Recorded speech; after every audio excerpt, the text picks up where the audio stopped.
internet first. Okay, You're go. live. Are you live? You're live. All right. Welcome everyone to Washington City Planning Commission, July 15, 2020 at 5:30 a.m. PM. What do I say? AM? I'm upside down and backwards all the time. This meeting is being broadcast via YouTube link at washingtoncity.org/meetings, if anyone out there is interested. And tonight, we've asked Commissioner Hanson to lead us in invocation. Thank you. Our Father in heaven, as we come before thee in prayer this evening, first, we're thankful to be here. We're thankful to be here, still able to communicate under the circumstances that are happening around the world. We're grateful for the technology that's been provided to us to allow these meetings to still happen and continue. Please watch over those fighting and those that are affected by the local fires. The safety will be provided where it's needed. As we begin this meeting, please watch over each and every one of us, public included, that we can allow for the flow of ideas and thoughts that will allow us all collectively to make the best decisions for the city of Washington. We're thankful again for our attendance and our health and our safety. And we say these things in the name of Jesus Christ. Amen. Amen. Thank you, Commissioner Hanson. We've asked Commissioner Musso to lead us in the Pledge of Allegiance.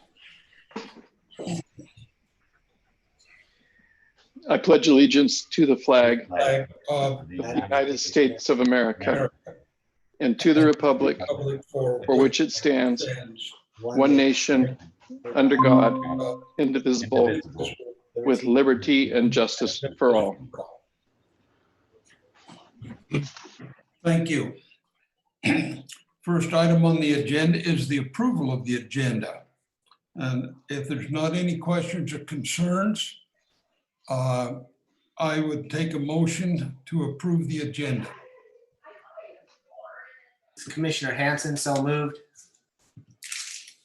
Do we have a second? Commissioner Musso, the second. All right. Commissioner Hanson, how do you vote, sir? Yes, or yay. Commissioner Musso? Aye. Commissioner Hawley? Aye. Commissioner Van? Aye. It passed with full aye. Okay. I hope everyone's had a chance to go through the minutes from last meeting. Are there any discussion reference those meetings?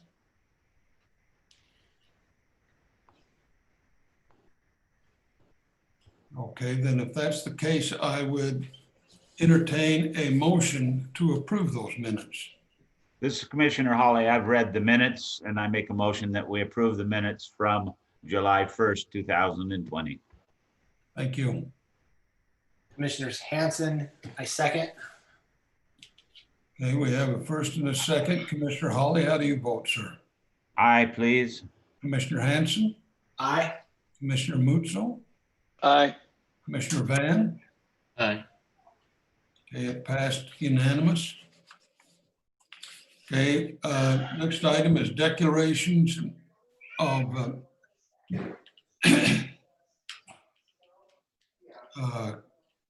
abstinence. I've lost my notes here. Abstentions. Okay, here we go. A declaration of abstentions and conflicts. Commissioner Hawley, I have none. This is Commissioner Hanson. I don't have any financial interest, but I live in close proximity to item 4A, 4B, 6A. Okay. Any other comments? Okay, let's go then to item 4A. This is the final plat. Considering recommendation to the City Council for Crimson Park Phase 1, final plat located at approximately 550 East, 4150 South. Applicant is Development Solutions Group, Inc.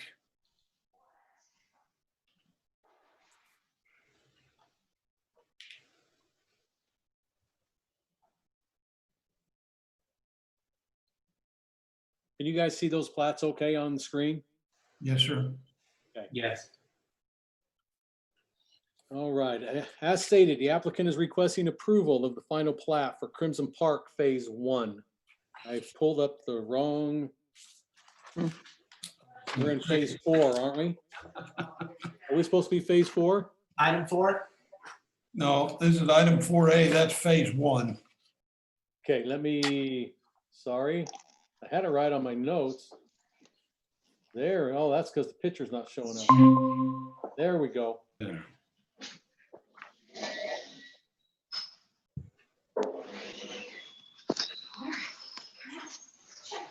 Okay.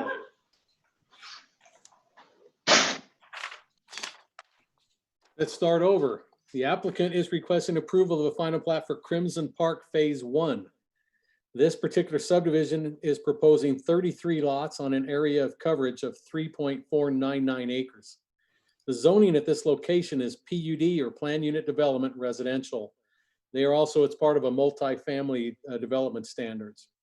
The preliminary plat was approved back on November 13th, 2019.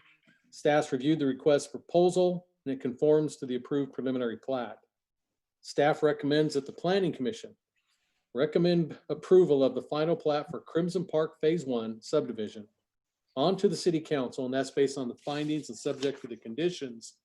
And they're the standard 5. There was no extra ones added to this particular application, so it's just the standard 5 conditions we put. So be glad to answer any questions that the commissioners might have for Crimson Park Phase 1. Drew, this is Commissioner Hawley. Yes. That's right in front of Vacation Village, right? It is, well, you have Freedom Village is right up in this where my cursor's circling. Right. And then the Bedford is right over here.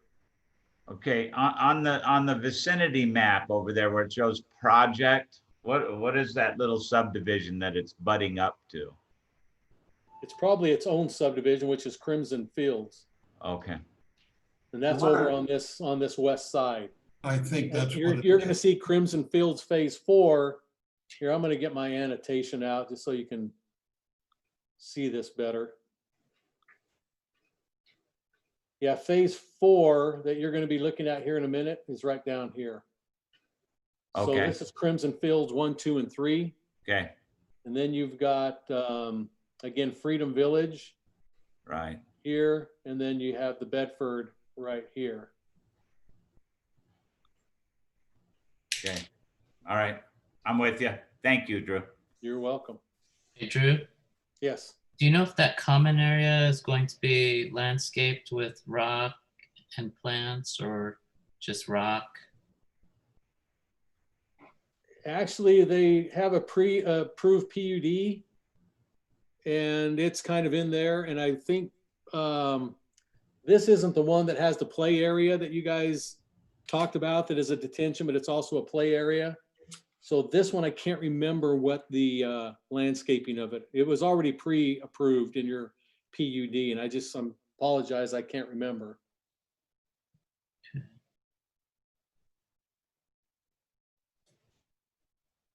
But it will be landscaped. I do know that. At least around the periphery of it. Drew, this is Commissioner Hanson. In a previous meeting, we saw some renderings of what the homes were going to look like. Are they staying with those same renderings or have they changed those at all? They have to stay with them. Anything you approved in that PUD is Okay. what they have to build. All right. So this is the one you wanted them to do something on the back sides, I remember, Yes. and do a little pop out, yeah, an overhang. All Yes. that stuff that was approved in the PUD will be carried over into this. This is just a subdivision stage of that. Okay. And this particular subdivision is zoned R8. Is that correct? No, this one is zone PUD. Okay.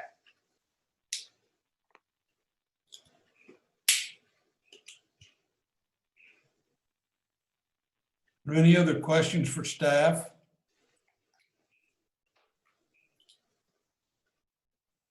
No. Any communication need to take place between us or concerns? If not, I would look for a motion to approve this item. Is this a public hearing? No, it's a final plat, Denise. Thank you. Yep. Thanks, Denise. This is Commissioner Hawley. I'd like to make a motion. I'd like to make a motion that we recommend to the city council approval of the final plat for Crimson Park Phase 1 subdivision located approximately 550 east, 4150 south. This particular subdivision is proposing 33 lots on 3.499 acres. The specific location of this subdivision is zoned PUDR. The preliminary plat was approved back November 13th with findings and conditions as listed below. I second that. Okay, we have a motion and a second. Commissioner Hawley, how do you vote? Aye, sir. Commissioner Van, Aye. Commissioner Musso, Aye. Commissioner Hanson, Aye. Commissioner Henry votes aye, unanimous. Okay, the next item, item 4B, consideration and recommendation to the city council for Crimson Field Phase 4 plat located at approximately 350 east, 4200 south. Applicant is Development Solutions Group, Inc. Okay, now I got the right one up. The applicant again is requesting approval of a final plat for Crimson Fields Phase 4. This particular subdivision is proposing 15 lots and the area of coverage is 5.264 acres. The zoning at this location is a single family residential, 8,000 square foot minimum, or we refer to as the R18 zoning district. The preliminary plat was approved back on November 13th of 2019. Staff has reviewed the request proposal and the proposed final plat conforms to the approved preliminary plat. Therefore, staff would wish to recommend that the Planning Commission recommend approval of the final plat for the Crimson Fields Phase 4 subdivision onto the City Council based on the findings, subject to the conditions, and they're again the standard 5. No extra ones were needed to add. And so I'll be glad to answer any questions the commissioners have on Crimson Fields number 4.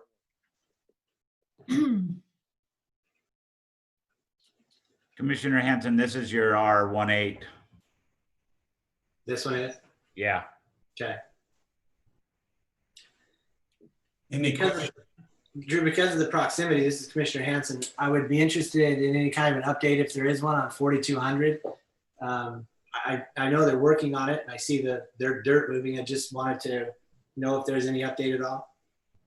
I'm going to defer that to Brandon since he's on and he can, if there is any. I know they had issues up here in the top corner getting the land from Treasure Valley was holding up a little bit, but I'll let Brandon give you an update. Okay. I've spoke with the Hoops and we are working through an agreement. We've already got paperwork in place. We just need to come to agreement and get the property from them. So it's moving along. We've talked to the same group, Development Solutions, about doing the engineering through that piece. So it's just the steps are in process. We just don't have it finalized yet. Finishing that part that's north of this project right here, are they responsible to finish that road as part of this subdivision here? They're not. We are going to, as a city, Okay. put a 30 foot of asphalt, a Okay. sewer line, a water line, and a storm drain line. So Yeah, because it looked like it was only half a road there when I saw it, I don't know, maybe a couple days ago. yeah, that's what we'd be putting through the property up to Bedford. And that's Mr. how, Hanson, yes, Mr. Hanson, are you talking about right on this plat or are you talking more towards Washington Fields Road? no, on this plat right above it, because Yeah, I've this seen plat. that movement. Yeah, Yeah, Brandon, did you understand that? He wasn't talking about out farther. He wants on this plat. Yeah, Is so this not already done up here on top? Yeah, well, Uh, they're building it out right now as they come. So Yeah, this will be the second half of 4,200. I guess my question is, there's no way to access this development until that road is finished. And I'm wondering what's that road going to look like north of it, just at the north side of this development, in between the blue and the red line? Is it 30 feet? Is it finished? What does it look like? Or will it? It'll be 27 feet, and then this with this plat, as this one builds out, they'll connect it and finish it out curb to curb. Okay. So, and ultimately that's going to be how big? It's not 60, is it? that's a 66-foot right of way. Okay. Okay. It says right there on the plat, if you can see right there by that 4,200. Yeah, I got my glasses on for that. 66-foot public street. A little hard to read, but it's Yeah. there. Yeah. Okay. There it is. Any other questions for staff?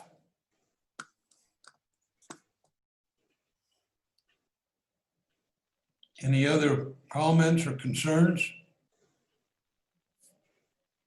Then I would entertain a motion for consideration and recommendation to the city council for Crimson Fields Phase 4. I'll make a motion. I'll make a motion that we request approval from the city council for the final plat for Crimson Fields Phase 4 subdivision located approximately 350 east, 4,200 south. This particular subdivision is proposed 15 lots and covering 5.264 acres. The specific zoning as R18 single family residential. Do I have a second? Commissioner Hawley, I'll second Brian's motion. All right. Commissioner Mutzol? Aye. Aye. Commissioner Hawley? Aye. Commissioner Van? Aye. Commissioner Hanson? Aye. Commissioner Henry votes aye. We pass that unanimously.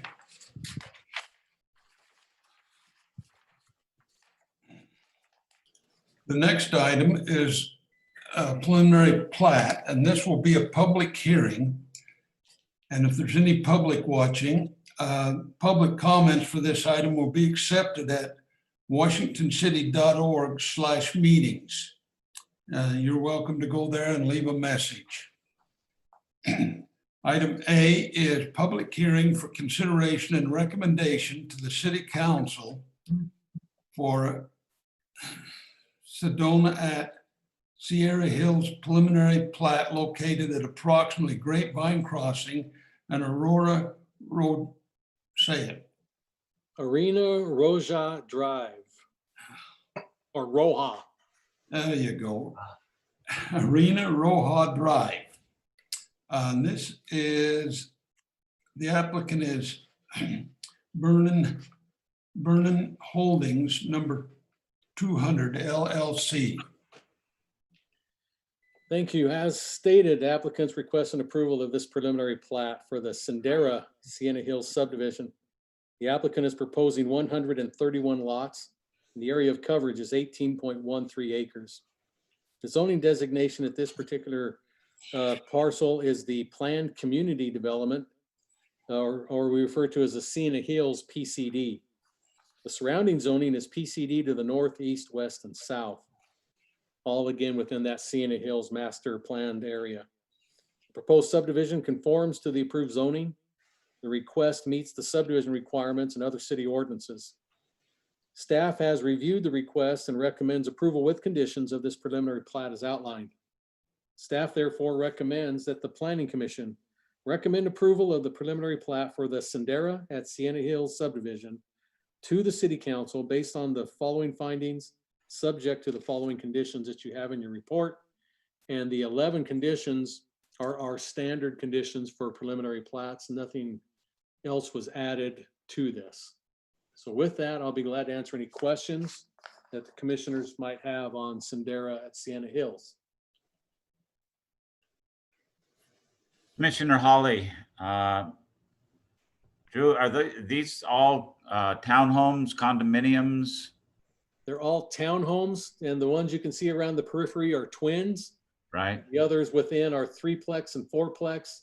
And these, yes, if the next question was going to be, this isn't it is in a vacation rental zoned area. Wow. This Well, is far up toward the water tank. If you've been out to Sienna Hills, Right. up toward that commercial area and up toward the water tank. And so I'm gonna beat Commissioner Musso to the parking issue. Doesn't look like there's enough parking at all. Well, there's quite why a is few. that? Shall I explain to you what's going on? Yes, please. Okay. Each unit has a garage. Even the ones in the middle? Yes, that's what the alleys are, is you enter in Mhm. and there's a single car garage for them all, into here. Oh, okay. So that takes care of their covered parking. And then there's all this parking around the periphery, over here Sure. and here. And then you have the toy hauler area that we make them put in. So they've met the requirements for visitor parking and for the two parking units per stall. Now, these guys, I'm going to change color. The ones around the periphery are a little bit bigger unit, and they are a 2-car garage with a 2-car driveway. Okay. Okay. So they can actually hold up to 4 parking just by themselves. Each unit can hold Right. up to 4. Right. No, I We don't see the really ones around count the that periphery. because of vacation rental, I know they're not going to use the garage as storage because they're a vacation rental. Sure. So I have a 2-car garage and a 2-car driveway on all the periphery of the development. Does that help you in your parking? It does. It just where you have the blue on unit 102, 103, 104, it just wasn't clear to me that there was that single car garage. I apologize and appreciate you straightening me out. Hey, no problem. I'm pretty sure it's at least a 1-car garage. That might be double, but I'm not positive. But I've counted it as though it's just a single, and we're still good. Okay. Okay, now Drew, at the top where you've cut us off, is that also toy hauler? Yeah, okay, yeah, that's toy hauler right Yeah, there. over in here, this is toys as well. And then one to your And then right. over here is more toys. That's above and beyond It is. the other parking, okay? So adding all the toy, now they were making up with this one this is part, it's locked to some other part of it, and they had to move it up, but this accounts for some other parking that was needed because they ran into some other topography problems with the other portion of this down below. So we're good. We're good. Mr. Musso, this is Commissioner Hawley. Sorry to steal your thunder. No, that's fine. I guess the question is so this is part of a continuing development from below is what you just said, Drew. So does the parcel below have a common area? Does it have a pool also, or is this? It has a pool as well. It does. Okay. Yes, it's actually a little bit bigger area than this one. Okay. The layout of this is good because they have all that parking down there close to the pool area. Yes. Yeah, I really liked them doing this whole thing here. Yeah. This is Commissioner Hanson. Are we running into any enforcement problems on street parking in the surrounding subdivisions like this? I have not heard of any myself. Okay. So nobody's brought that. They have HOAs. We have property management people, and we've kind of let them all. They need to make sure they police these things well, so they don't lose them, type of a thing. And I have not heard of any train wrecks with any parking issues. Okay.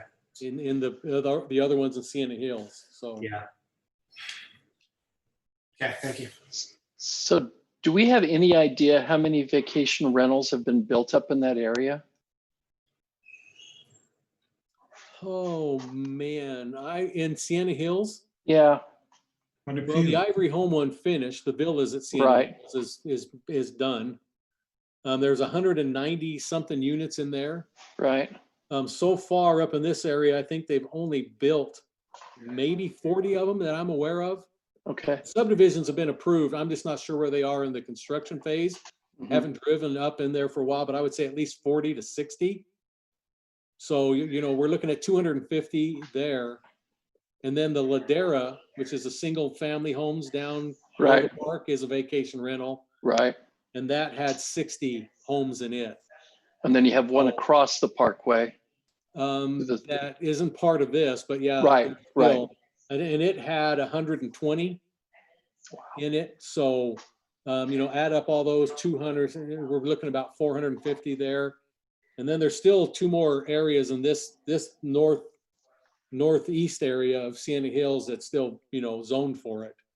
So is this going to be an Ivory project again, Drew, or do you know? I don't know if this is Ivory, and I saw Jim Raines here, but he can't speak because he's in the room. But I don't know if they have a representative online. Steve, is there somebody from Brennan or from High Point online or on the phone? I suppose not, since nobody answered. He So texted nobody me, called in? council There's chamber. several people online, but none of them answered when you asked that Yeah, question. the council chambers, but we don't have any way for them to speak in there, so. So I don't know if it is an Ivory or not, Commissioner. I mean, And last I that's heard, fine. Ivory was wanting to build all up in here, but I'm not sure if that was the deal, that transpired between the developer Brennan Holdings and whoever they're selling to. Okay. Brandon, do you know if Ivory's gonna be on this? So I've got Jim on my, he just called me on my phone Okay, and he says it is Ivory. there you go. Yeah. Thank you, Brandon. Yep. Thank you, Jim. I know you can hear us. Drew, you did say that the previous Ivory sold out. Is that correct?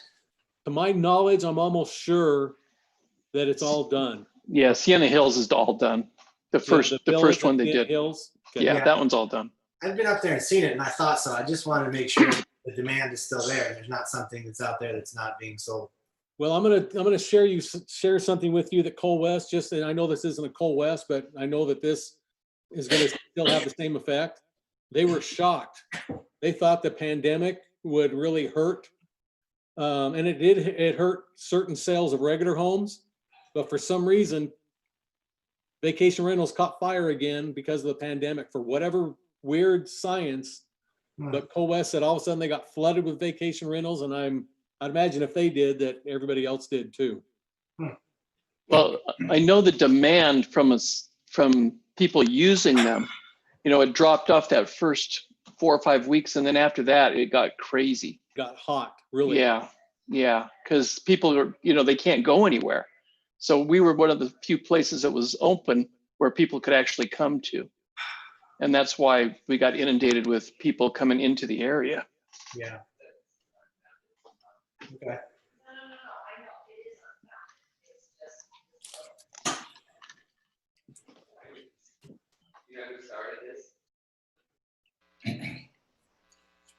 Any other comments? Hey, Drew, Any other questions for staff?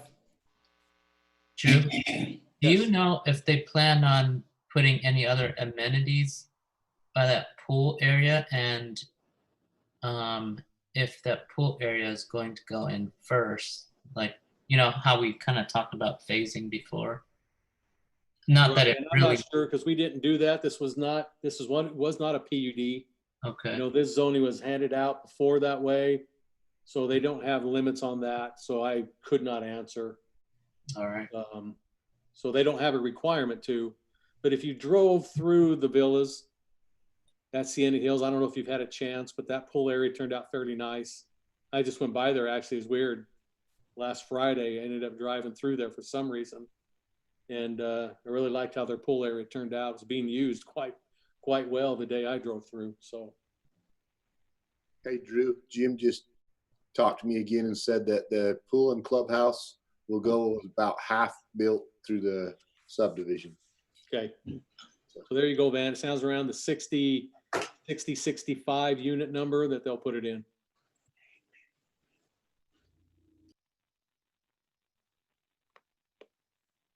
Okay, any other questions?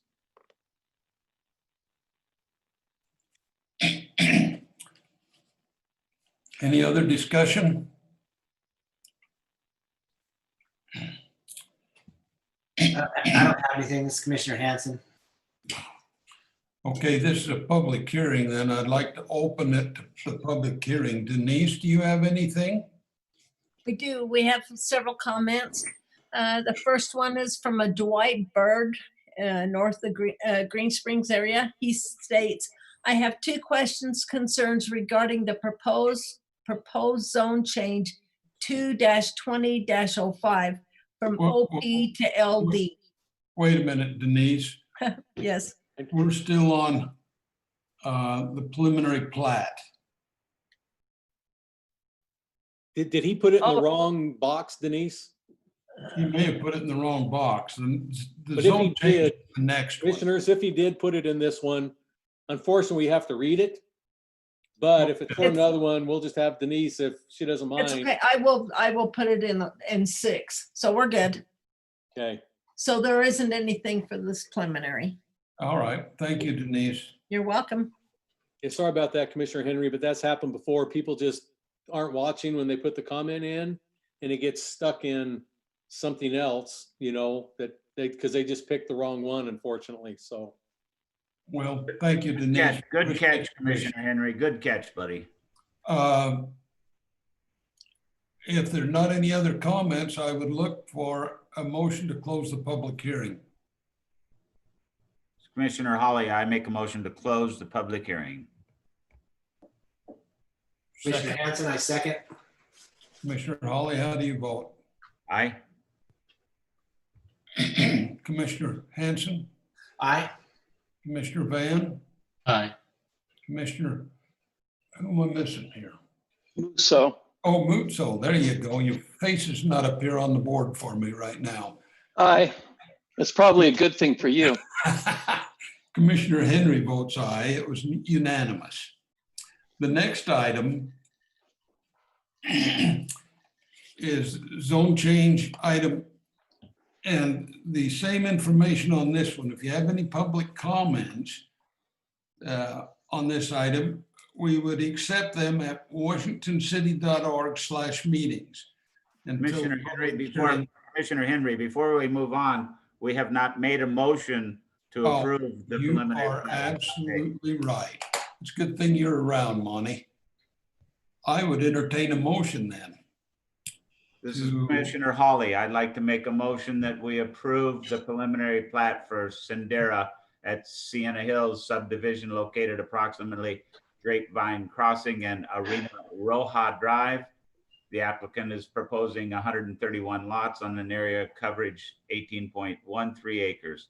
Zoning designation for this planned community development is Sienna Hills PCD.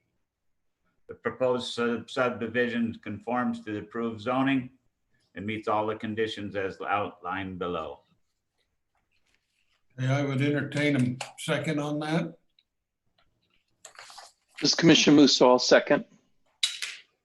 Commissioner Holly, how do you vote, sir? Aye, sir. Commissioner Musso? Aye. Excuse me a minute. Commissioner Hanson, Aye. Commissioner Van, Aye. and I vote aye, so the voting is unanimous on this item. And now we can go to the zone change. I guess I'm trying to hurry through this meeting. This is a public hearing for consideration and recommendation to the City Council, a zone change request Z-20-12 to change from A20 agricultural minimum 20 acres to R1-10 single family residence minimum 10,000 square feet, R18 single family minimum 8,000 feet. Oh, I've read that already.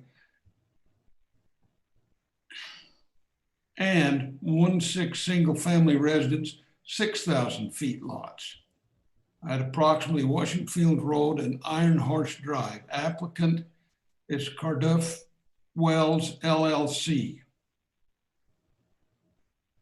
And the public is invited on this one to give us any comments on washingtoncity.org/meetings. Thank you. As stated, the applicant is requesting approval to change the zoning of approximately 65.02 acres. This requested change is from the current zoning of agricultural 20-acre minimum, A20, to a proposed, and this comes in 3 parts, and again, color-coded, as you see on your exhibit. Single-family residential, 6,000 square foot, single-family residential, 8,000 square foot, and single-family residential 10,000 square foot zoning, and we refer those to the R16, R18, and R110. These 3 zoning designations requests are for the purpose of subdividing the 65.02 acres into a future residential development or developments. The general plan land use designation at this location was recently amended by the City Council and carries a low density and a medium density residential designation. Of course, the low density is the area of the R110, and then the medium density is the 2 areas referred to as the R16 and R18. The surrounding zoning to this parcel is R18 to the north, A20 to the east, planned community development, which is part of the Stuckey Farms, to the south, and then an RA1 to the west, which is still a little bit of farmland. Staff is recommending that the Planning Commission recommend approval of Z-20-12, for the zone change request from Ag 20 to the proposed single-family residential 6,000, 8,000, and 10,000 square foot minimums for the R16, R18, and R110 zoning designations onto the City Council based on the findings below. Now, if I may, commissioners, I need to give you a little history about this because you will hear things in your comments. Over here, there's a subdivision. I'm going to bring it out because this will be addressed by some of your comments in your public hearing. Over in this area, I'm drawing the red box. There's a subdivision called Iron Horse. Somebody saw the ad in the meeting, the agenda, and they thought that this zoning was for the property to the north of them, in between them and Sugar Plum in the Fields.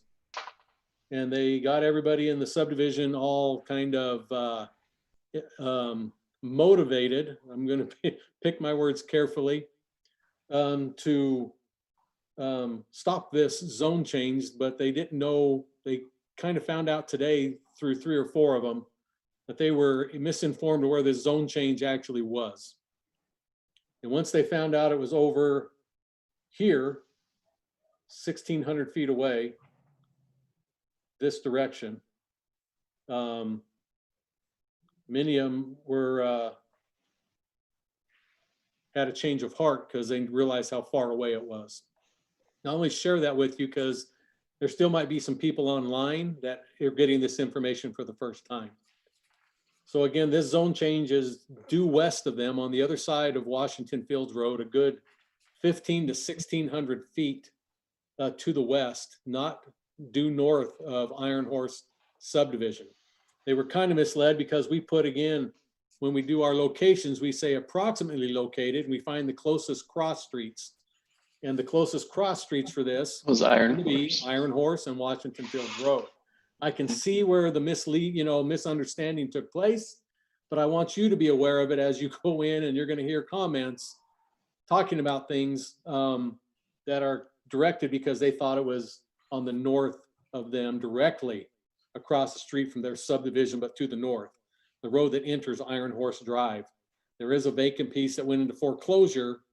That's, it's supposed to be Iron Horse Phase 2 is up there. And then that property got lost in the foreclosure, and they thought that was the piece what was at hand. And I can see why they got all bent out of shape, thinking that this was going to be changed to R16, and that's all they read.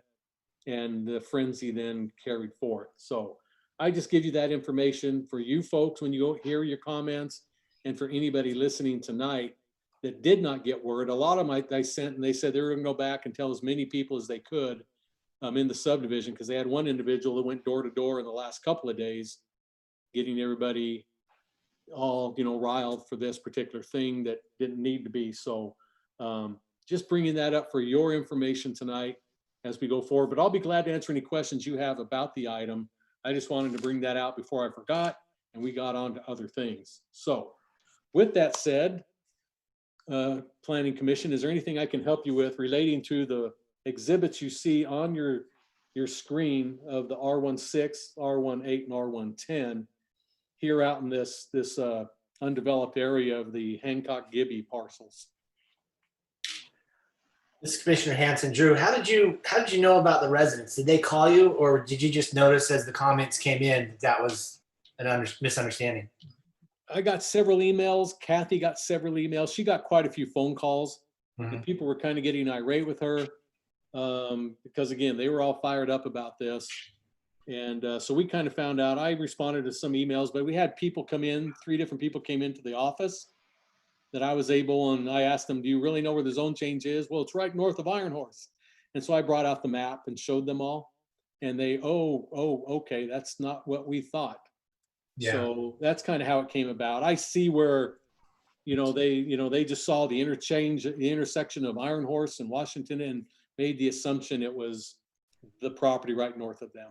Yeah, if I'm not mistaken, there's 2 questions I have about this from previous meetings. One of them, I thought, and I believe I'm correct, that there's a road that's planned that's on that thin black line just to the north of each of these colors that does tee into Iron Horse on the other side. Is that correct? Yeah, I'm going to drag this down just a tad. And here's the intersection. Well, let me get a color. And I will kind of show you, and red always stands out best, but here's the intersection.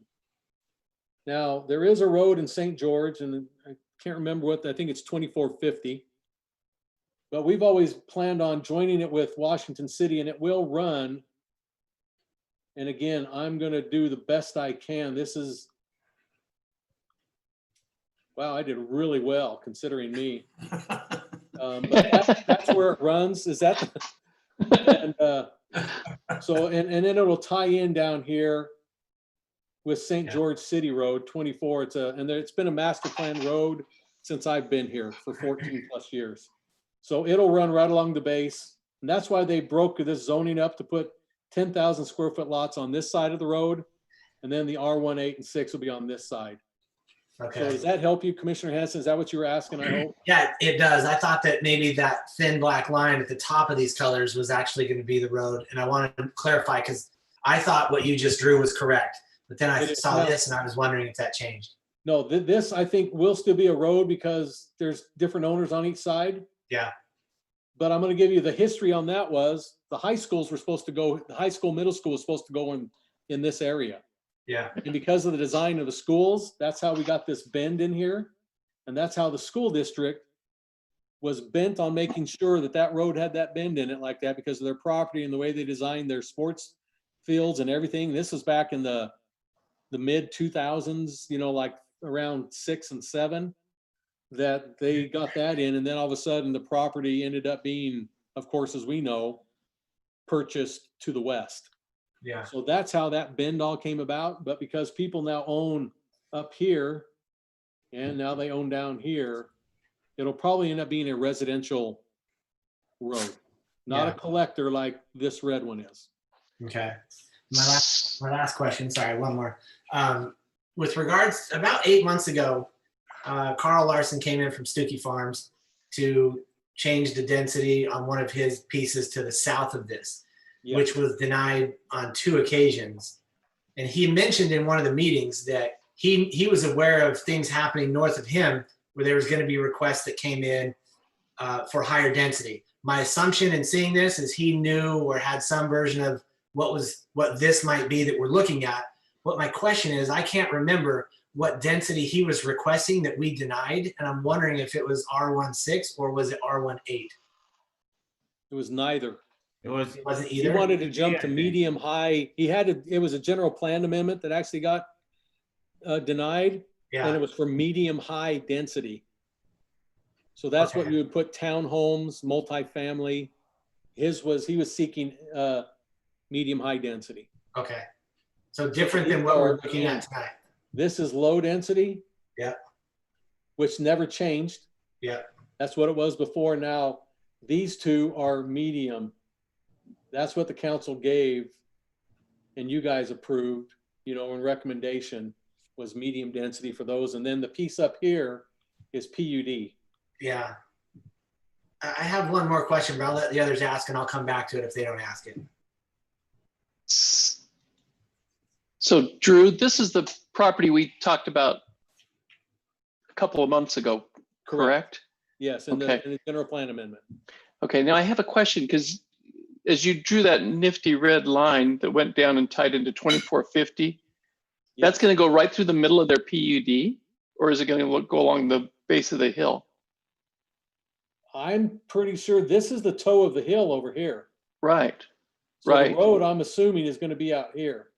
Okay, but when it starts going through their PUD unit, is it going to go right through the middle of it, or is it? Probably. Wow. Yeah, Okay. but, and again, I'm going to have to, sorry, my numbers are going to stick there, but yeah, so I'm going to. No, so yeah, I see where it connects in, where it would naturally connect in. Oh, yeah, So, yeah, it'll run right through here and then that's just what it's going to have to be. okay, okay. It's That's an interesting. plan road. The PUD is going to probably be multifamily when and if they bring that in. So they'll just kind of, you know, come off of it as they go through that development. Drew, that road is a master plan road, and it's not necessarily going to go there. It could move out. We just need to get from A to B. It's a line on a map, so we just need to get somewhere through there from one side to the other with the master plan road. And 2450 is down there where the stoplight is on 3000 East, right? Right. Where the school, well, yeah, where Washington or George Washington School is, isn't it? That stoplight right there. That's correct. Brandon, do you Okay. know, Yeah. you're the old St. George boy. That's it. That's Yeah. it. We'll just have to work with the developer and the engineer to getting it through the best place that it's going to fit inside this development with that master plan road. It's the road by Bridlegate, right, Brandon? Yes. Yeah. Right. Yeah, that's what yeah. Any other questions for staff? I do have one more then. This is Commissioner Hanson again. Drew, can you tell me what visually, maybe something else I could reference that's an R16 medium density, what that looks like that we've approved in the past or that's built? R16 is going to be tough because, well, I'm going to, you guys see the map of the city now? Yep. Yes. Okay, I'm gonna try to help you, but I'm gonna have to do a little explanation on it as well. This is Steeplechase. You see where my arrow is? R18. It's actually R16. But they bumped the lots up because they weren't selling. Right. Are there any in Steeplechase that were built with R16? Because I am familiar with that development. There's some that are 7s, Okay. but most of them are 8s and 9s. Okay, but that's the closest R16. So Now you have over here, you have R18, which is Sugar Plum in the Fields. Yeah. And those are all around 8 to 9s. Okay, so now getting down here, this is the area we're talking about. And then you can see I've got a variety. Again, this is Sugar Plum over here at the R18. Actually, that's Iron Horse is R18 and Sugar Plum. But 6s, no, but I will tell you that Treasure Valley, which is kitty corner up here, I know you're going to say, Drew, that's R1A or RA1, but that's a bonus density program. And there are some 6,000 square foot lots in Treasure Valley. yeah. There's quite a few of them. And So you're talking, that's the distance between the two is right through here. yeah. So Jason, are you familiar with in Red Cliffs? There's a bunch of R16 in Red Cliffs, like where Slick Rock is and that area up in there. You know, just north of Riverside Drive, it's R16. So they're tight. You don't have very much backyard. You'd have maybe 10 feet, 15 feet at most in the backyard, but the Yeah. lots are pretty tight. You can typically only put a 2-car garage on them because the lots aren't real wide. Okay. Commissioner Musso, this Commissioner Hawley, isn't Foxborough 1/6? Foxborough's a PUD, I believe. Yeah, but those are about the size of the lot. Yeah, they'd be similar. Well, it helps me to visually understand that it's somewhat like steeplechase. Not exactly, because I understand steeplechase is a little bit bigger now, but that gives me an idea of what we're talking about. It's going to be real similar to what your typical PUD is, your single family PUD, not your multifamily PUDs. Right. That's where I was kind of going and making sure. Yeah. For me, yeah. Any other comments or concerns, questions? Commissioner, if I may jump in, I kind of misled. You can see this. I pulled up the master transportation plan. You can see that road you were asking about is in orange. And I was saying that it might go down here. And that's what Brandon, I'm glad he pointed out, but he didn't throw me under the bus. Thank you, Brandon. You can see where the orange is. But again, we have a road, and again, we'll probably work with the developer. It could be anywhere between here. And we'll probably wait and see what their design is and accept it or not. Brandon, is that probably correct? That's correct.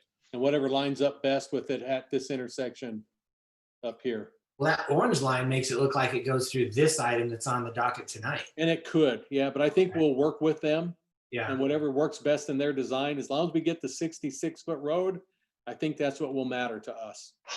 Okay. Okay, so on that design right here, so that blue line, isn't that 4,400? That's 4,200 south. 4,200, and that's a 66-foot wide road, Yeah, right? that's the one you guys just looked at. Yeah, so this is going to be a bigger road. This is no, that's a 60, Drew. Oh, it's smaller. That's 60. right. That's right. So the one that we're just discussing is going to be a bigger road than the blue one? Nope, smaller. It'll Smaller. be, it's 60. Okay. Because I was Yeah, going to say, you can see 'em right here. The blue is 66 and the orange is 60. so I why pulled would that up for you over here. we have two roads that close together? I'm sorry, damn dog. Well, they serve two different purposes. Does that help? I mean, that's kind of what it is that this is what's called a residential collector. So it's going to be collecting all this area here. This one is more of a car mover, which is a major collector. That's correct. 4,200 goes, it's tied in with a bigger network with St. George that we worked with them together. So that's the difference, if that helps you. Living in this Commissioner area. Hawley, the orange line and the blue line, the 60-foot road and the 66-foot road, both run into Washington Fields Road. Correct. And right there around all those curves by where Camino Real ends and Iron Horse and that whole area, are we going to widen the road there for all this additional traffic? Oh, sorry. As the developments come, that they are widening out. Yeah, because it's already tight. Yep, as the developments happen, that's when they widen and improve.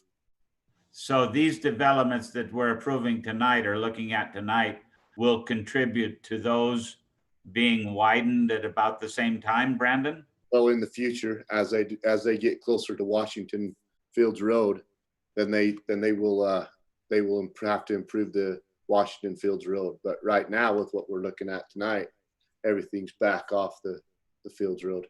Okay. Yeah, it is. Yeah, it is. Okay. Brandon, is Camino Real going to be given to Sugar Plum? It almost looks like that runs right through lots that are going to be ultimately backyards. It'll reroute. It'll reroute. Drew, if you can pull that transportation. Yeah, right there. You can see it. Yeah. I think. Yeah. See how it. Oh, got it. Yeah. Okay. All right. Is there going to be a light there, Brandon? I don't know. I can't tell you that right now. There's a lot of things. It has to meet so many warrants before a light goes in. All right. Thank you. Any other questions? If that's the case, then we'll go to the public hearing. Denise, are you on board?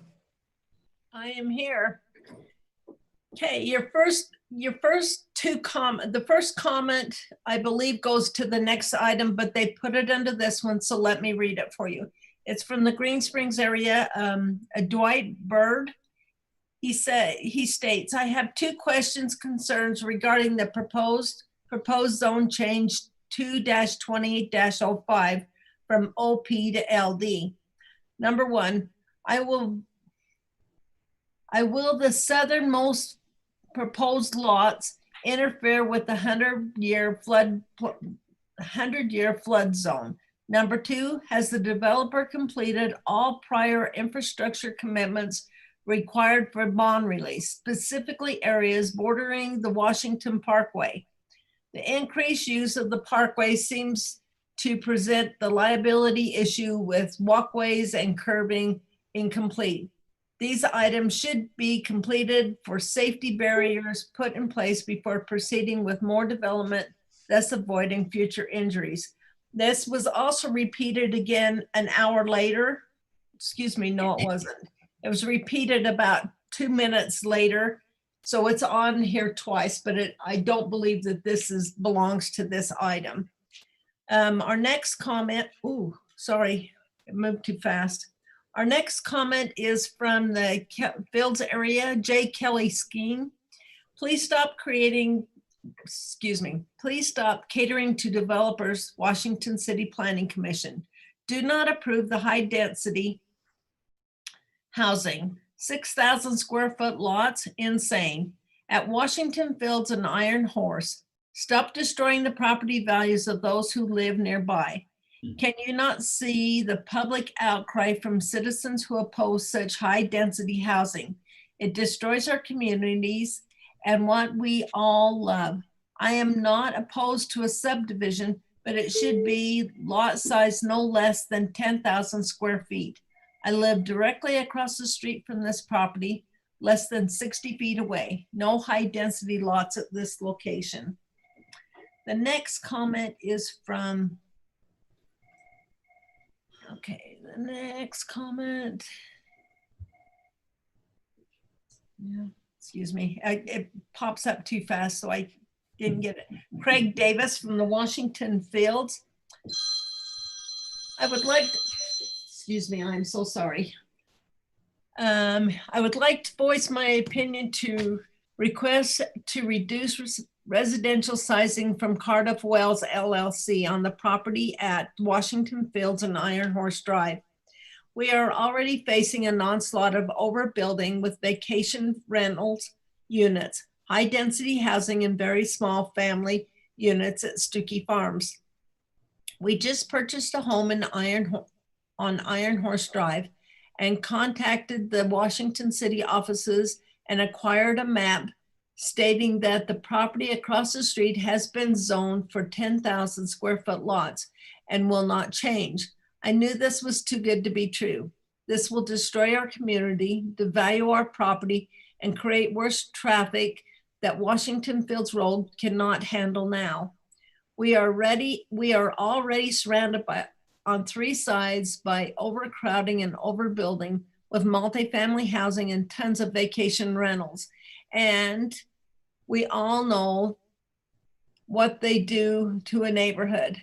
We are one step away from being California or Nevada, where there are no safe, reasonable neighborhoods with normal sized lots where you can hear your neighbor pass gas.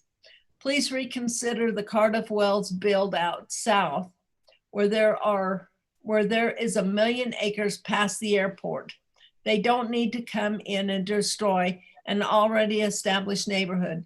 Please step up and control this craziness of overbuilding and creating insane slums. I have worked in the building industry for 40 years, and I know exactly what this will turn out to be. Thank you for the opportunity to voice my opinion, even though I know how these things work and basically have no hope and will plan on moving soon. Respectfully, Craig Davis. It gives his address, but I won't read it. The next comment is from Terry Dickens from the Washington Fields. He states, I wish to express my objection to the proposed zone change under consideration for Iron Horse and Washington Fields Road. The community that will be impacted most by this zone change is situated just south of the property with the proposed zone change. The recent general plan land use, which was recently amended, calls for low density and medium density zoning. The area just south has essentially 1/3 acre lots. To introduce small lots in the 6,000 square foot to 10,000 square foot range would be devastating to the values of the properties to the south. The general plan defines low density as 3 to 4 units per acre. I propose that this project be developed with 10,000 to 15,000 square foot lots to be compatible with those homes situated along the south side of Iron Horse Drive. To allow the sort of density proposed will overburden schools, create additional unnecessary traffic on Washington Fields Road and on Iron Horse Drive. Further, the infrastructure such as sewer and water will be further burdened. Police and fire and related services will be much more burdened with this small lot development. I have just 3 lots south of the, I live just 3 lots south of the proposed rezone at 4279 1095 East Washington.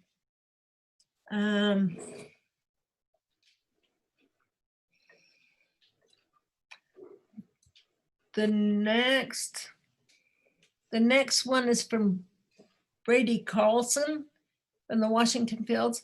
I wish to express my objection to the proposed zone change under consideration for Iron Horse Drive and Washington Fields Road. I would request the minimum lot size be 12,000 square feet. I currently live in Iron Horse subdivision and will be impacted by these zoning changes. I would like to request a delay in any recommendations so that the homeowners in the area have more time to discuss the impact of such changes. Many homeowners are unaware of this proposed rezone. The next comment is from Sean Rushin from the Fields area. I disagree with the zone change to smaller lot size.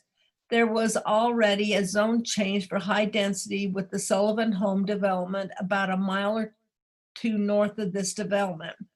The best use of this land would be to keep the minimum lot size of 10,000 square feet and not change the current requirements. Mixing larger lots and smaller lots so close to each other does bring value down for the larger homes and creates more traffic and noise. There is also the Hoops construction development of 17 fourplexes going in less than a mile south of here, as well as providing affordable housing. I think there are already enough resources for the smaller lots outside this area or close to it. I don't feel that intermixing smaller lots with larger lot sizes and vacation rentals just to the west of this development help keep Washington City from a formal plan. I think it is the lot size. I think if the lot size was kept the same, it would help keep communities of Iron Horse, Sugar Plum, and Stookie Farms consistent as possible. This approval would create too much mixed space and use mush together in the area that very soon will have tremendous traffic activity. With the freeway connecting and the reservoir coming in and adding in more high density in addition to what has already been approved will be too much and personally will deter new buyers to the area lots. I know that there is a need for affordable housing, but on the flip side, larger lots require higher income to afford those that also spend more for the local economy. I would vote against this change and would advise the developers to keep the plan at 10,000 square foot lots and not make that any smaller. The next comment, The next comment is from Michael Ray and Stephanie. They're from the Washington Fields Planning Commissioners.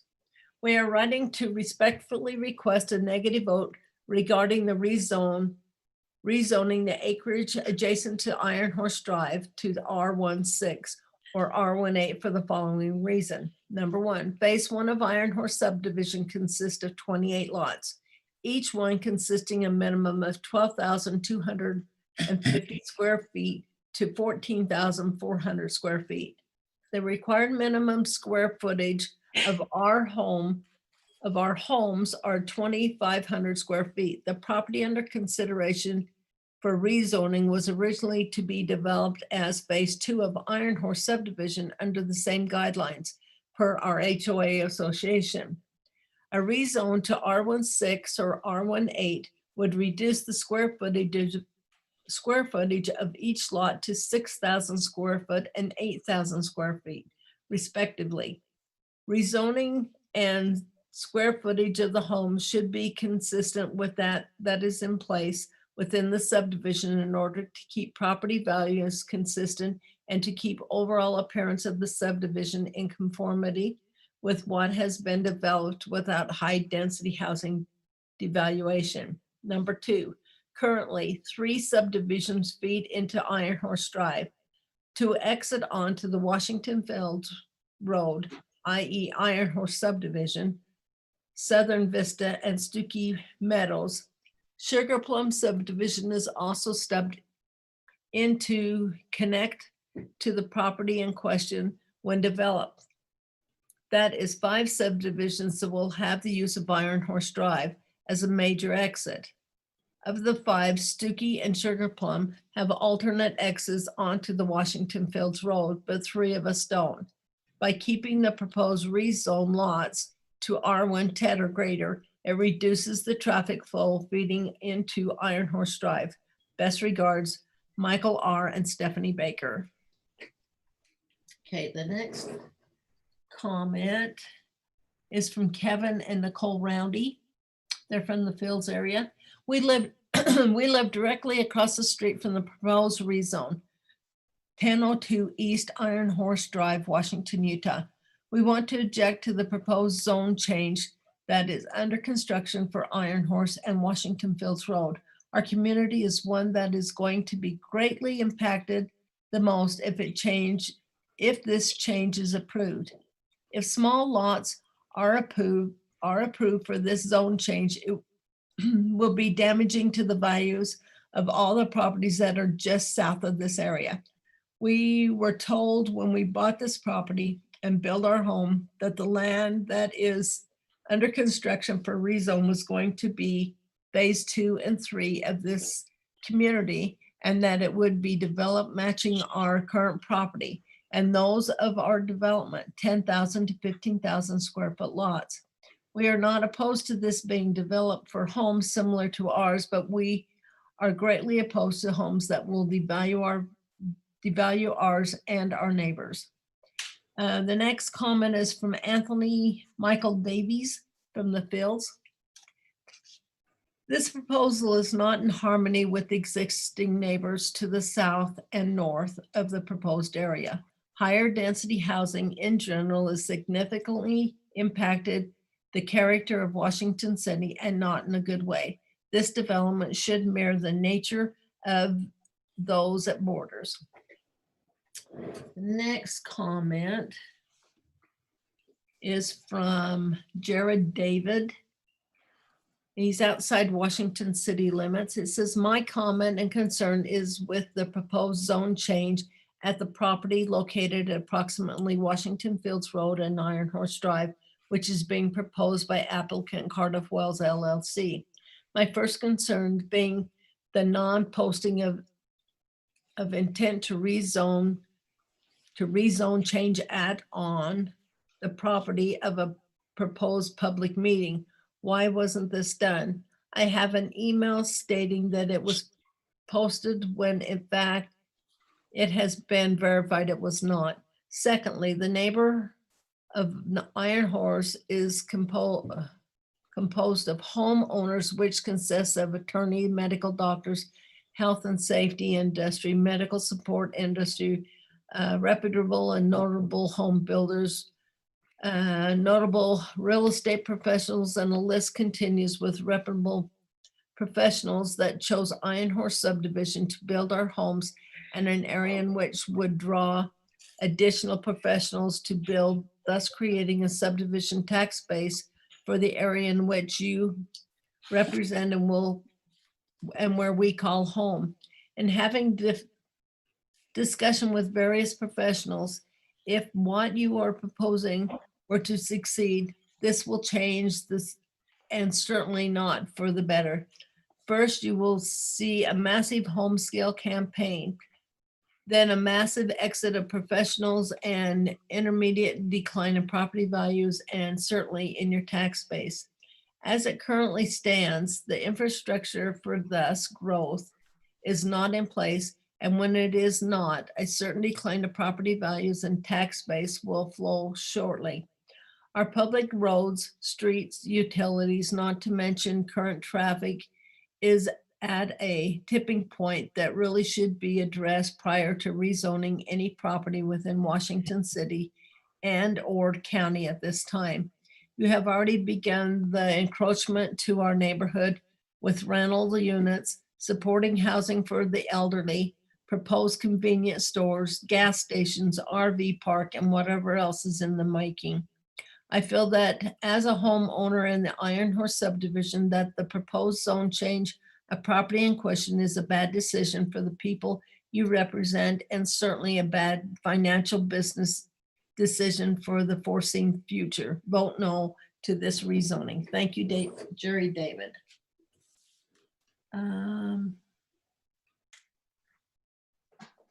Okay, it looks like the last one I have is from Terry Dickens in the Fields area.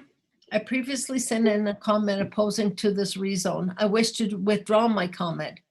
I, together with several other Iron Horse residents, thought that the property was located north of Iron Horse. I now understand, after visiting with Drew Ellerman at the city today, that the property in question lies approximately 1,500 feet west of us. We were confused as the notice talks about Washington Fields Road and Iron Horse Drive.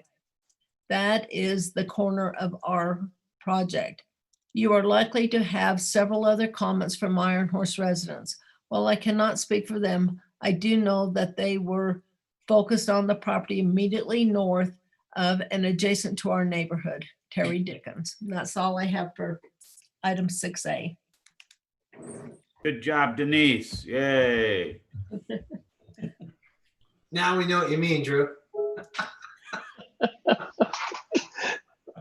This is Holy Commissioner cow. Hawley. Of all of I counted 9 complaints. I think all 9 of them were of that variety of being confused about iron hose. Is that the way you see that, Drew? Yes. I mean, I after think- listening to all of them, and I appreciate the gentleman on the last comment. He was one who did come in and he said, oh, I had no idea. Yeah. And he goes, you're probably going to have a lot of these same things over and over again. That's why I forewarned you about that. But I'm glad that he wrote in, that he said he actually came down, talked with us, got the right information. Well, I appreciate will say that whoever went door to door really got them riled up. They just had wrong information. Yeah. Well, it's nice to get responses, even though they probably don't apply. That means. We might want to warn whoever buys that property north of them out of foreclosure. Yeah. Well, isn't there a commercial piece right there? Yes. There is Right. on the, yeah, right between the Fields Road. Here, let me see. if Yeah. And there's a little commercial piece. Yeah, let me Yeah, just there kind is, of drag right. this. Let me Well- take off this and I'll give you the zoning. That area where the greenhouse is Yeah, zoned commercial. You can see this is where all the folks live you just heard from. Right. This is the piece that went into foreclosure. That's supposed to be a duplicate of this. And you can see the way it was, they even started grading roads before the property got lost. And then there is C2 over here, which was, yeah, and that is the Fields Road that runs kind of through there. So you are right, Commissioner Musso. Now, Well, yeah. What was in the green there, Drew? That's ag. That's what this property in question we're talking about. Okay, This is that's what I thought. And here's the area down here where, way over here that we're talking about tonight. Yep. I'm just amazed at how a little hill or a hill would calm people down. Man, I thought the same thing, to be honest with you. And I live right here, just south of the yellow and on the screen. And I know, I shouldn't say I know, I recognize most of the names of those comments. And I was a little surprised it's right across the street, but how they would be perfectly okay with it there, but not in the other. And I also understand their comments because their lot will come up eventually. And I do think it should match Iron Horse where it's at, but that was a little surprising. I think it's just they had bad information, and I'll go out on a limb and say that that's probably exactly what happened. In knowing some of these people, like Mr. Dickens, I know who he is. And It is. yeah.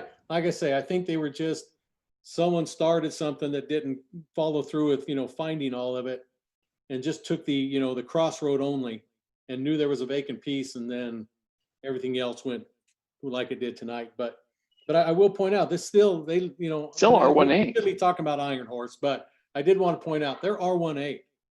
Someone can come and put 8,000 square foot lots north of them. Yeah. Because I know that they bumped all their lots up. They're big. They're at 10s, 12s, even some at 15. But NUA picks that property up out of foreclosure. Guess what? R18. They can bring you a preliminary plat amendment and just say it's R18. That's my zoning. So I think they need to be prepared for that, because that probably could happen, because that's what Sugar Plum in the Fields is, right above them. So just with regards to the project that we're on tonight, I don't see an issue with it, to be honest, because it does match that surrounding area over there. Just for me personally, coming into this, I don't know if I would have said that, but the more I think about it and talk about it, it does make sense over there. And I personally am not opposed to it.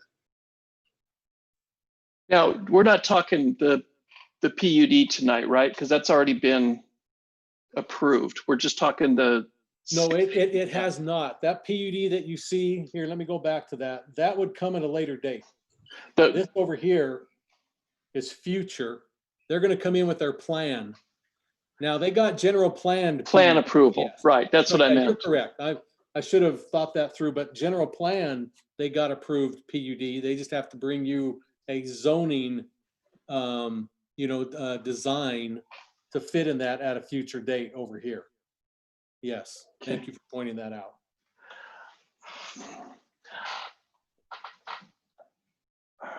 Anything else I can help you with? Now, did you close your public hearing, commissioners? I can't remember. No, I didn't. That was my next thing. I wondered if the developer was online, if he wanted to make any comments before we proceed. Adam, are you with us? Or Bob? Yes, sir. Sorry, I was having a phone struggle there. Can you hear me okay? He's online with us, Commissioner. Go ahead. I just wondered if there was any comments you wanted to make before we close the hearing. No, sir. I think that everything's been talked out, and what was been represented with the connecting road and the zoning is honestly just identical to what we talked about in the general plan. And so we don't have any additional comments unless there's some items that you'd like to discuss, but it sounds like you've already kind of went through them all. Any questions for the developer? This is Commissioner Hanson. I have one. Is there a reason that it goes in the direction that it does, R110 to the R16? Meaning if you flipped it, or is there a reason it's set up the way that it is? For sure. I mean, it's exactly from your general plan. From the commercial is generally your always your highest use, and then from commercial and highest use, then we go into just adjacent. I mean, you can even see it on the map there on the north. You've got some medium high density product, and then we've in our general plan meetings with everybody involved, we also talked about not having that. The straight zone of the medium high, but to come in, the recommendation was to come in with that future PUD, but then we're just growing. We're going from the highest use from commercial to the PUD, to the R16, to the 8s, to the 10s, and then into St. George, which actually just got approved, just adjacent to it at a similar zoning to this R110, just slightly larger just last week. And so this is all just meshing with all of the existing properties all the way around in the just the general planning items. So. Yeah. My question, I guess, and this isn't, I guess, Drew, this might be for you. On that PUD, I think it was, that can come in where the greenhouse is right now. Is that what it's going to be? Yeah, right there. Is there a chance that that comes in with R110 or R112 or something that's much bigger than the R16? The Our change, current plan is slim to none. Okay. Yeah. Bob, do you guys own, are you a part of that property as well then? Bob, correct. Yep. It's all one developer and all one plan. We're Okay. just not ready at this moment to work through that, but we have no intent of having those larger lots over there at the moment. Okay, got it. I would 100% agree with you. Yep. Yeah, thanks. Any other questions for the developer? I have a question on the R110 where it hooks up, it makes like the boot along the hillside. So is that going to be a single loaded road with the lots going up the hillside?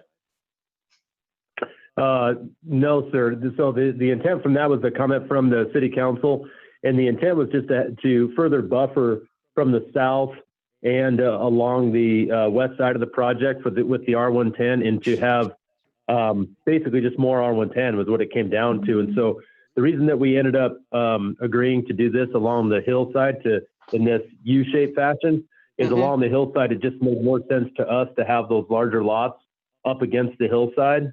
It just the look and feel and the strategy as far as the planning side of it, it just made more sense to have those along the side of the hill. So that's why it arcs like that. It'll be a normal road. There'll be a dividing line, and on one side of the road you'll have slightly larger lots. You'll have the 10s on up against the hillside, and across the street you'll have 8s, and so there'll just be a slightly different size there. Yep. Right. So that's what I misspoke when I said single loaded. I meant it's going to be loaded to the south where the R110 is which is single lots. It's not going to have, you're not going to have anything down the middle of it with lots on either side, obviously. Yeah, you're right. It'll just be that, and that's why these lines are actually drawn in a fashion from the general plan, which was then related to the future layouts, our proposed future layouts, and that's why they've got these little jogs and arches in them and things like that. Okay, good. Any other questions for the developer? If not, we'd like to thank you for your help and time tonight. I would look for a motion to close the public hearing. Commissioner Hawley, I would move to close the public hearing. Commissioner Hanson, second.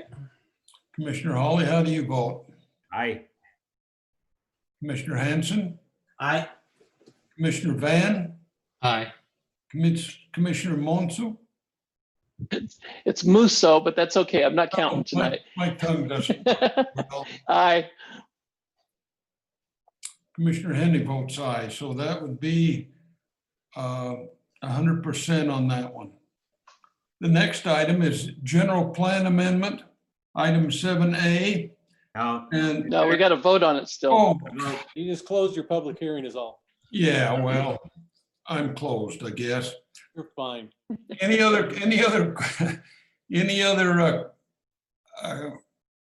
communication needs to take place, questions or otherwise? If not, I would entertain a motion on item 6A.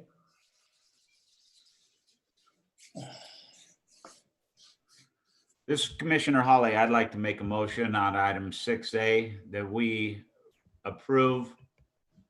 recommend approval for Z-20-12 for zone change request from agricultural 20-acre minimum designated A-20 to the proposed single-family residential 6,000 square foot minimum R16 single-family residential 8,000 square foot minimum residential R18, and single-family residential 10,000 square foot R1-10 city zoning designations to the city council based on the following findings and conditions below. Second that. Was that Van that seconded that? Yes. Okay. Commissioner Holly, how do you vote, sir? Aye. Commissioner Van? Aye. Commissioner Hanson? Aye. Commissioner Musso? Aye. Commissioner Henry votes aye. So that was approved unanimously. Now the next item. I guess I'm in a hurry to get through this. This is a general plan amendment. It's a public hearing for consideration and recommendation to the city council, a general plan amendment G-20-05 to change from open space to low density residential location at approximately 5,500 west, 2,100 north. Applicant is First National Investments LLC, Matt Lowe.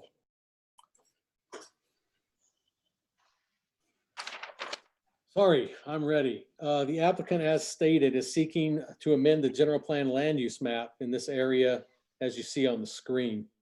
The requested area covers 1.26 acres. Of course, the current designation is open space. The applicant seeking approval for the land use designation to change to low density residential for the purpose and possibility to rezone and add the area into the current development known as the Washington Vista subdivision. The surrounding general plan use designations are open space and low density to the north and east, and low density to the west and south. The low density residential designation allows for the R110 and R112 zoning designations. Staff's reviewed the requested change and finds no problem with the proposed application. The new designation would be in conformity to that which is already found in the surrounding area. I will note that also, it's not my report, but I probably could have and should have added that this may look a little familiar to you gentlemen. They came in for a zone change a couple months ago. Yeah. And it was denied. There were a few comments of the previous property owner. I think you got comments from that previous property owner as well. But they weren't happy with them changing some of this. They thought that they sold to them as open space. And so the council denied it based on that, but also that it didn't fit in the general plan because staff was probably a little liberal. I do have the ability, as you do and they do, to you can take those general plan lines and they can move a little north, south, east, and west. I guess they thought it was too much liberal movement on my part. So when it got denied and they were told to go back and work with that previous property owner, and because part of the motion was it wasn't in the general plan, when they came back to reapply after working things out with that previous property owner, I felt that it should be best we take them through the general plan amendment just for this 1.29 acre area out of this wash that adjoins their property now. So I just want to give you a little history of why that's back here, why it's come in, and where we're at. So they've dropped quite a bit. Down here on the south end, there was a piece also. They were asking for zone change, but they're not going to touch that in the general plan amendment. So they're just asking for the area up here in green, which is approximately 1.26 acres. So with that said, staff would like to recommend that the Planning Commission recommend approval for G-20-05 to amend the general plan land use map from the current open space designation to the proposed low density residential designation as outlined above and shown in your exhibit attached here too, and that would be onto the city council, that recommendation of approval. I'll be glad to answer any questions that you commissioners might have on this application. It looks to me like a lot of it's pretty steep property. What's their intent? Do you know, Drew? They're just wanting some more usable land to add to the subdivision that's already been preliminary platted. Over here, you can see the existing phase 3A and B. Okay, That's really all it is. You can kind of see the ghost streets in here on that. I'll zoom in a little bit. And, but I'll drag. So you can see the ghost outlines of what they already have planned. So you can see they just want to get some land to go around this knuckle okay, is what they're doing. okay. So, It makes more sense now. Thank you, Drew. yeah.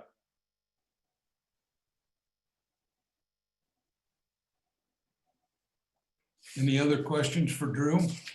Yeah, this is Commissioner Hawley. I remember this, when he bought it, he said the property, wasn't Sitla involved in this too, Drew? Yes. Yeah, and the open space issue and all of that. So what changed? Did they, what changed? Why did What they changed- withdraw their objection? I'm not sure all the discussion, I wasn't privileged, and that's rightfully so. But I did meet with Sitla just the other day to ask him, I thought, well, before I go in the meeting, I just want to know where we kind of stand and if they did work that out. And the representative of Sitla told me that, he went up there on the property, and because they've already kind of graded this just with all the grading that you do in a subdivision, he actually had to move it a little bit on them. They were a little bit farther down here, but they worked that out, and that Sitla representative said he's fine with this just because the way the disturbance has already taken place, you can't go back and fix it. So he said he would probably okay with, not thrilled, but he's fine with this piece as presented. And so they have had communications. Again, we weren't privileged, nor probably should we be. Right. But that's what's happened, just to give you what I do know. Okay, thank you, Drew. Uh-huh.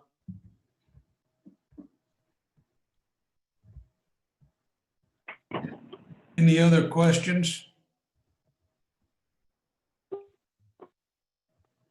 Concerns?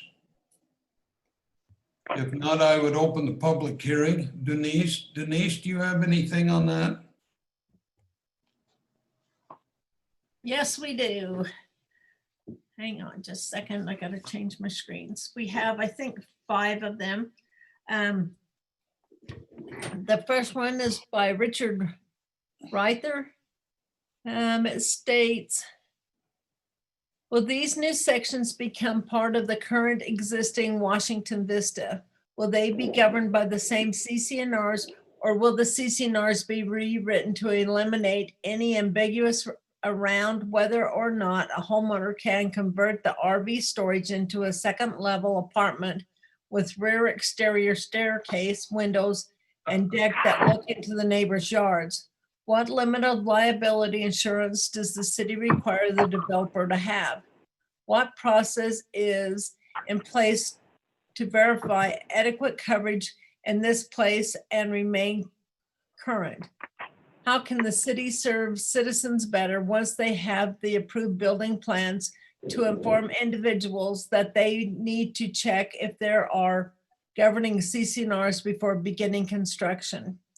The next comment is from Kay and Tom Tootle from the Green Springs area. They posted this first comment at on the 11th at 20:01 in the evening, and then it was posted the very next thing on the 12th at 11:13 in the morning. So I'm only going to read it once, but they're exactly the same comment. We currently have an unresolved issue with the Washington Vista development concerning a homeowner who built a second-story apartment in an RV storage garage. The homeowner chose to move forward with the work even after the violations were pointed out, and would like to see this issue resolved prior to commencement of more development to prevent issues going forward. Mr. Lowe is now reaching out to the homeowners, but the resolution was not handled in an early stages and more action may now be required. The city could help with this issue going forward. When issuing a building permit, it would be beneficial if the disclaimer was added that indicates the homeowner must be in compliance with any CCNRs in place for development, and that the city does not indicate the homeowner must be in compliance with any CCNRs. Let's see. The city does not review or enforce HOA rules. This would alert the homeowner of their responsibilities and protect the city. We would also like to know what type of liability insurance is required of developers to protect them and their development. We will not have services during the scheduled meetings. So please make sure our comments, our concerns are addressed. Thank you. And like I said, it repeated it again the next morning. I have a comment from Marie Matthews from the Green Springs area. My problem is with the developer Matt Lowe, not the currently applied for rezone of 1.26 acres from OS to LD. The developer has been non-responsive to and ignored the CCNRs of the Washington Vista subdivision. Through his lack of timely response to 30 homeowner concerns, and RV storage was remodeled into a 2-story rental unit. These same 30 homeowners are now considering legal action. Washington Vista subdivision is zoned single family, not for rental units. Is there no coordination between the issuing of building permits and what the zoning is? It seems to me that both the developer and the city have some responsibility in this. And I think I have one more.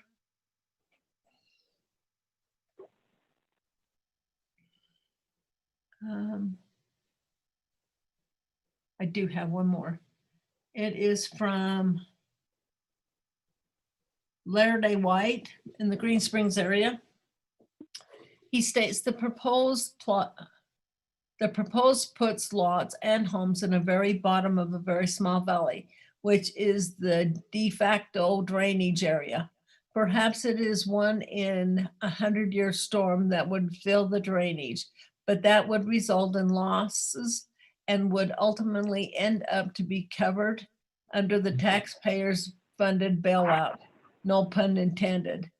The proponent, Mr. Lowe, has recently demonstrated his utter disregard for the rules and laws and unlimitary approved an improvement to a house that clearly violates existing CCNRs by allowing a 2nd-story add-on. He did this acting solely at the HOA, which does not exist currently, and if it did exist, would remain a committee, not an individual. The status of the HOA and that supports,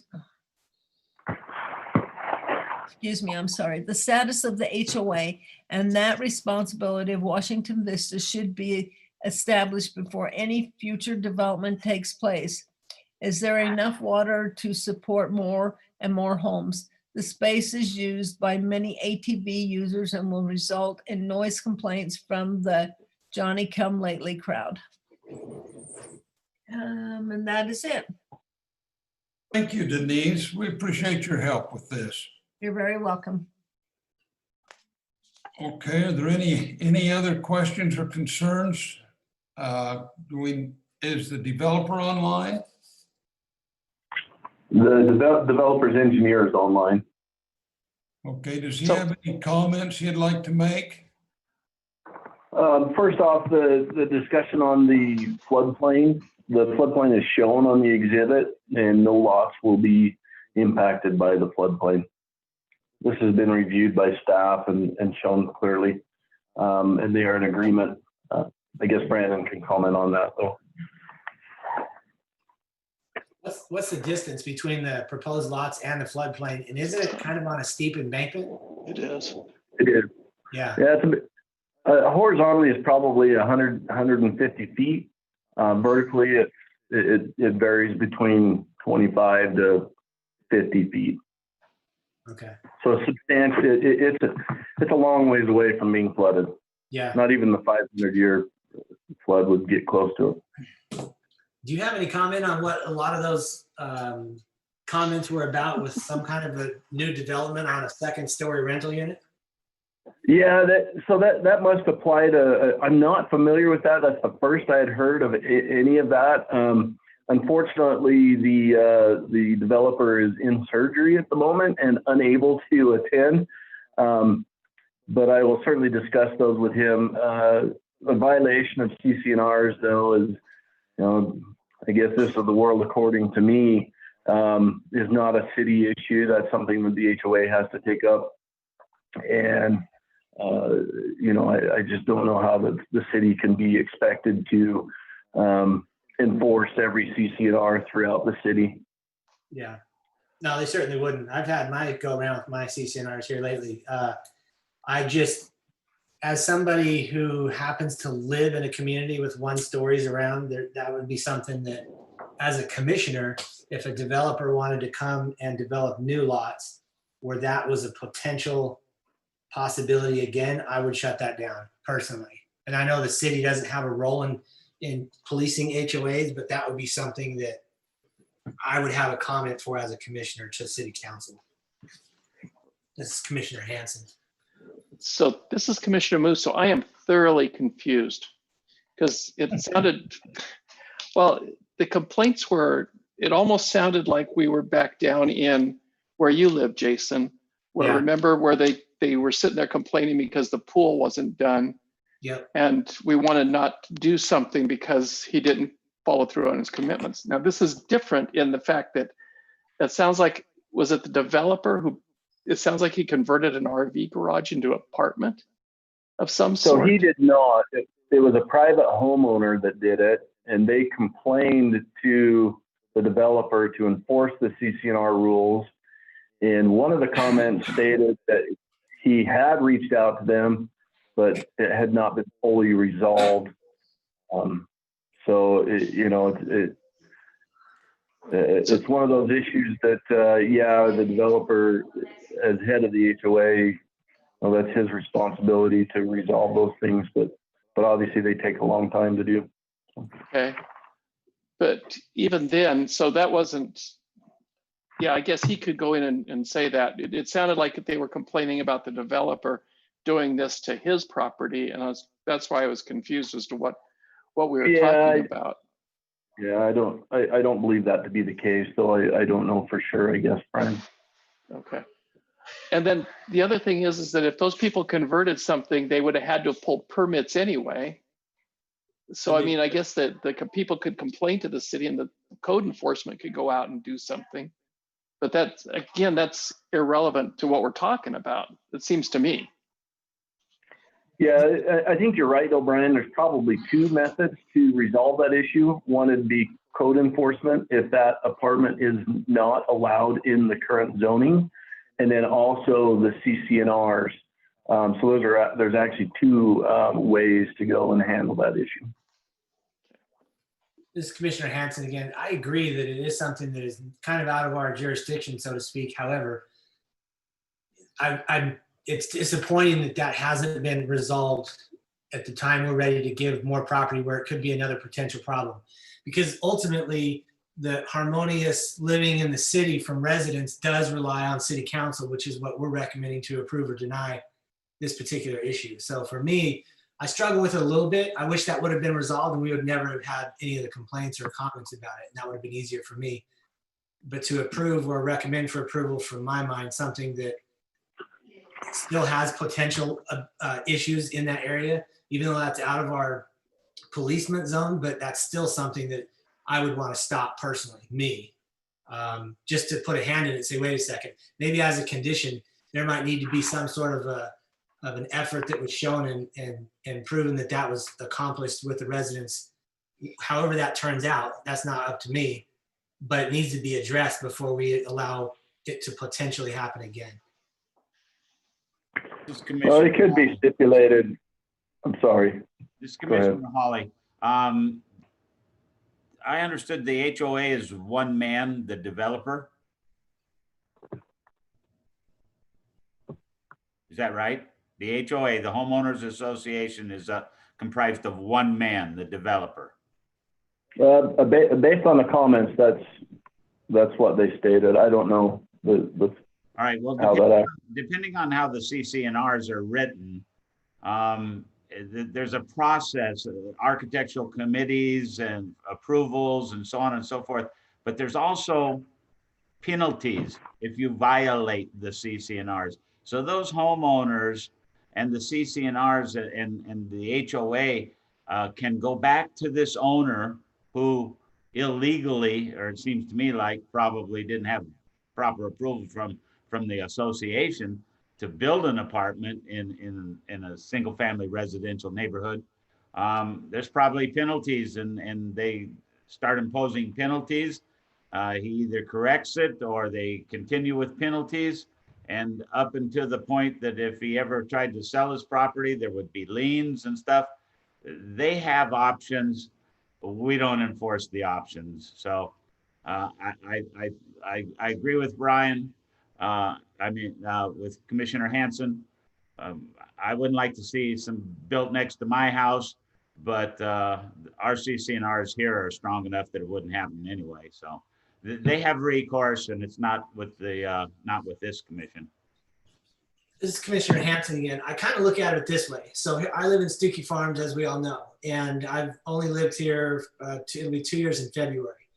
For like 5 years, this has been an issue here. And if somebody had a chance to shut down and hold Carl responsible for what he had said he was going to do 5 years ago, the community would have lived a lot more harmoniously than they are now. Everyone's up in arms every day about it. And I'm trying to prevent something like that for me, again, in this situation. I wish it would have been solved and this wouldn't even be an issue. But I personally, based on what I'm understanding the information to be like, I don't want to look at this and say, all right, you can do it again. It's possible. It sounds like the first time it was never shut down and stopped, or explain to me why it's okay. I'm going to jump in. I'm going to jump in and help everybody out here, hopefully. And there's two sides on this, okay, that I'm going to go down. Now, one, the state has kept cities out of CCNRs for a darn good reason. Okay, and this is probably one of them. I just don't want to tread across waters that we're not, thank goodness we don't even have to tread on, nor should we be in. Now, I understand the positions. I'm not pointing to that, Commissioner Hanson. Don't take this that wrong way, but I want to be known that, you know, we stay out of the CCNR business from end to end, and for good reason, because the state tells us we can't even put our piggy toe in there. And I'm glad for that. Okay, now that's one thing that should help part of this discussion. The other thing is, you still have I don't want this being held up on a CCNR thing, that you still have a zone change to go through. You still have a subdivision to go through, that you will still see this project. Okay, I'm just letting you know that you have that time. You know, I don't want to get it caught up here. Hopefully everything will be resolved, and we don't know. The city's involved in this to an extent that, yeah, we issued a permit, but it wasn't presented to us as a quote unquote apartment. They were converting their RV thing to add a casita type thing, is what it was told us. And we allow casitas in every one of your subdivisions if they meet for immediate family members. And probably none of your CCNRs may even address that. You could probably still have an area that you can build in your home that may have its own entrance. I don't know if it goes against your CCNRs or not, but that's how we view casitas for immediate family members. And that could be this case.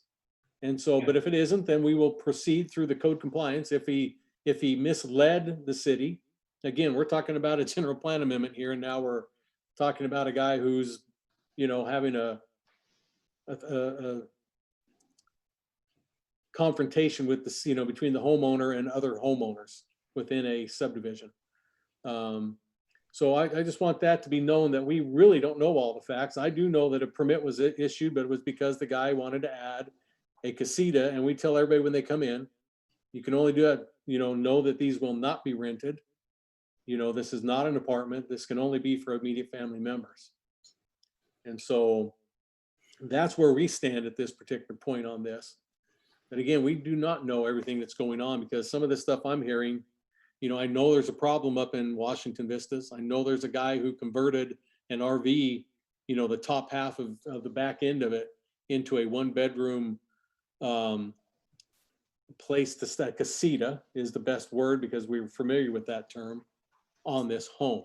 So I hope that clarifies some of that, if not all of it for you. If It not, does. ask me a question. It does for me. This is Commissioner Hanson. I guess my final comment is this. If there wasn't any public comments, I would have approved this, no problem. Based on what you just said, Drew, that we do stay out of CCNR issues. And I agree wholeheartedly with that. I have to look and say, then I have to change my opinion. I have an opinion that I don't want to do this, but the reality is I should. There isn't a hang up in my mind other than something that's not part of my situation. I appreciate that. Thank you. Any other questions or concerns? If not, I would ask for a motion to close the public hearing. Commissioner Hanson, so moved. Commissioner Holly, second. Hey, Commissioner Hanson, how do you vote, sir? Aye. Commissioner Hawley, Yes, aye. Commissioner Mutzel, Commissioner Van, Aye.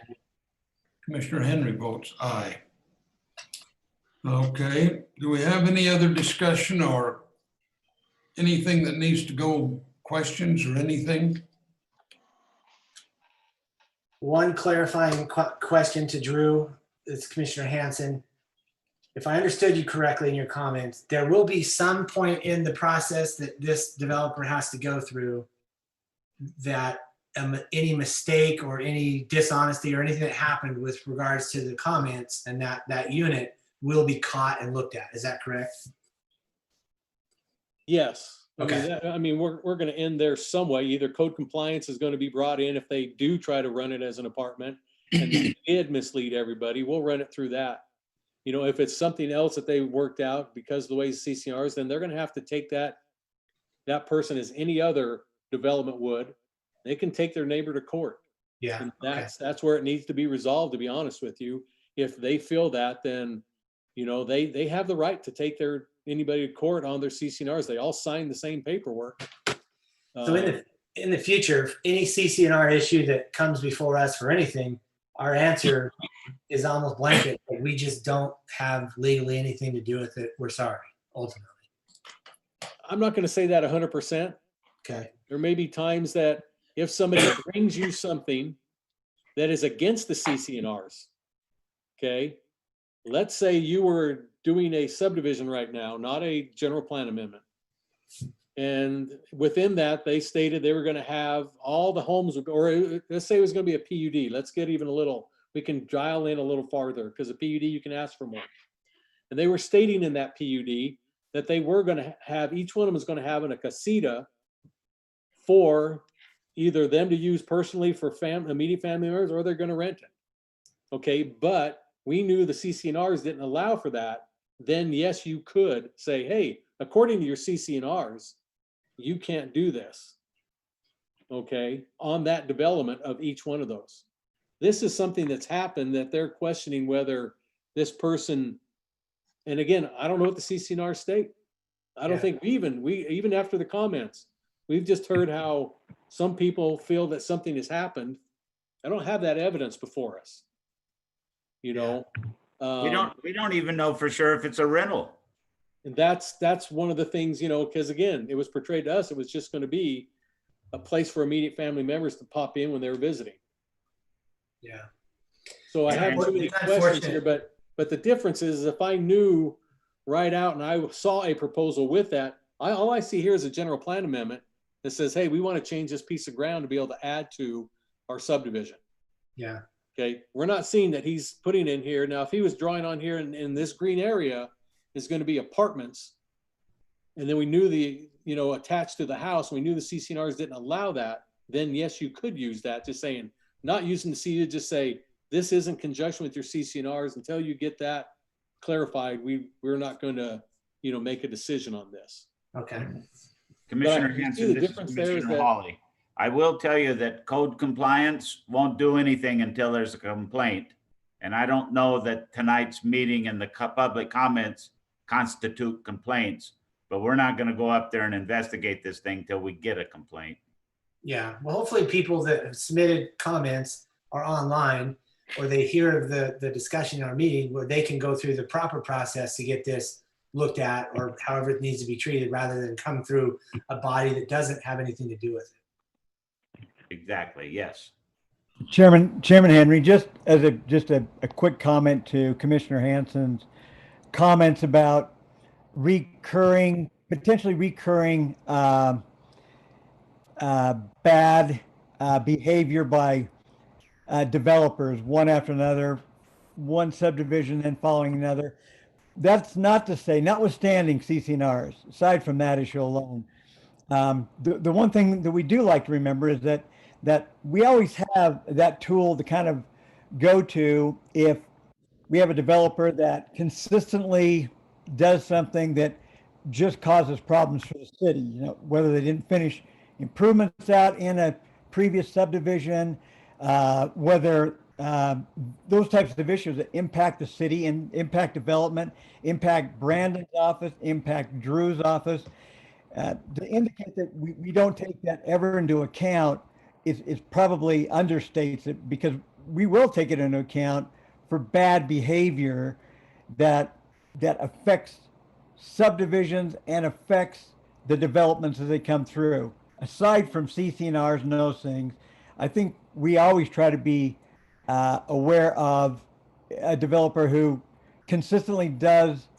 takes actions that are just bad development processes. And so we certainly can't take that into account, but I can also tell you that Drew's usually always aware when those things occur. Brandon is typically familiar with such activities. So to bring him up at this stage and to say, just a reminder, we're not just going to, rubber stamp the subdivision because we have a history of your last subdivisions having failed to do blank. So we always have that available to try to use to encourage developers to comply in the future with those. So we're not completely toothless. Yeah. All right. That helps. Thank you. Thank you, Councilman. Okay, if that's where we stand, if there's not any questions or any other concerns, I would entertain a motion reference this public hearing, or this recommendation and consideration, excuse me. This is Commissioner Hansen. I'll make a recommendation to City Council that we recommend for approval item G-20-05, a request to amend the general plan land use map in the area located approximately 550 west, 2100 north from the current open space designation to a new proposed low density general plan land use designation according to the recommendations found by staff listed on the report. Second. Commissioner Hawley, I second that motion. Okay, Commissioner Hansen, how do you vote? Aye. Commissioner Hawley? Aye. Commissioner Van? Commissioner Monso? Aye. Commissioner Henry votes aye. Okay, do we have anything else we need to discuss before this meeting's closed? I need to ask one brief thing. Sorry, you guys, but Drew, just because I know I'm going to be asked this question as soon as I get off this meeting, I want to make sure I understood correctly that the piece of land north of Iron Horse that was such a hot topic this evening, that's in between Sugar Plum and Iron Horse that went into foreclosure, at that time was zoned or expected to be zoned R18. Is that correct? It is zoned. It is R18 zoned. currently. Okay. I can, let me just bring the map up so you'll have that, a visual. Oh, sorry, I got to get out of my drawing thing. I'm just going to try to let some of these guys that were making comments understand. Yeah, if you know them, let me zoom in on here so you can kind of get a. I know at least one that will take care of all the rest, so I'll just go to the main person. Okay. And I'm hesitant to do that, but so we don't have to Actually, deal you're with talking, this is the area they thought was under scrutiny tonight. it. Okay, this is Sugar Plum up here. Mm-hmm.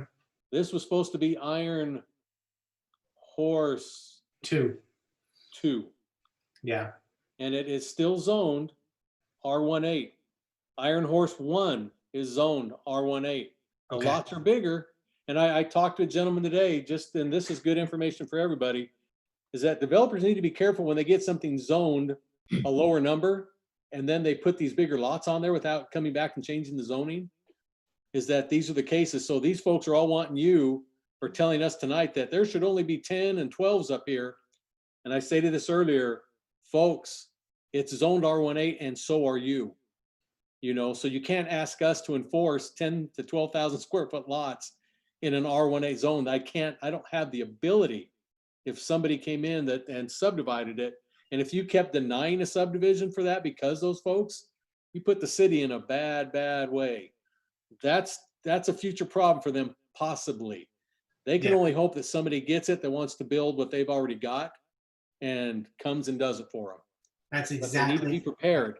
They Yeah. need to be fully prepared that somebody could come in and put 8,000 square foot lots right there. Okay. So I hope that helps you in giving that information to them. I passed that on to one of them today in my Yeah. office. But that is an issue right there. There's no Okay. doubt.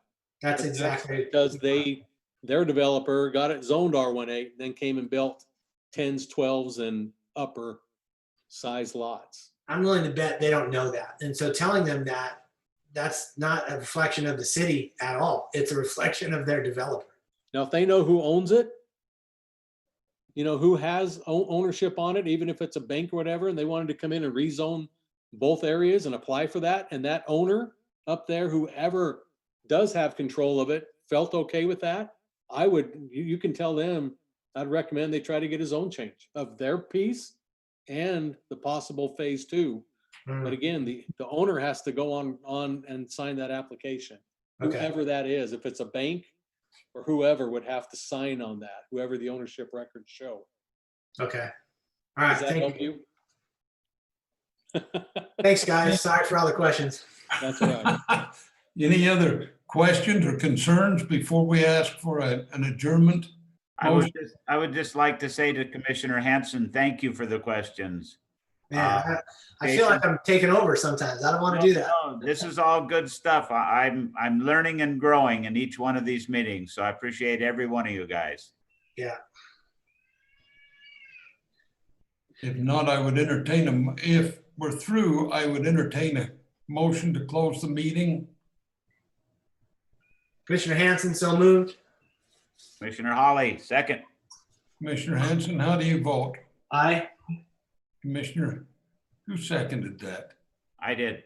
Rick, Monty. Okay, how do you vote, Mon? Aye and good night. Commissioner Monsu? Aye. Commissioner Van? Aye. Commissioner Hanson? Yeah, my tongue doesn't work good. I'm just waiting to see how you say Hanson wrong eventually. This is going to be great. Well, last week was, Fitz some Van. foo, it was Van, and now, I may start calling you Brian, I don't know. Coronavirus. I have a thick tongue and it doesn't work. Okay, I vote aye. Okay, that Commissioner Henry votes aye. The meeting is officially closed at 7:33 p.m. Thank you, Thank you, gentlemen. Drew. Thanks, Thank you, guys. Kristen. Thank you, Thanks for Kathy. your patience with me. Thank you, Commissioner Henry. You guys have a good evening. Good night.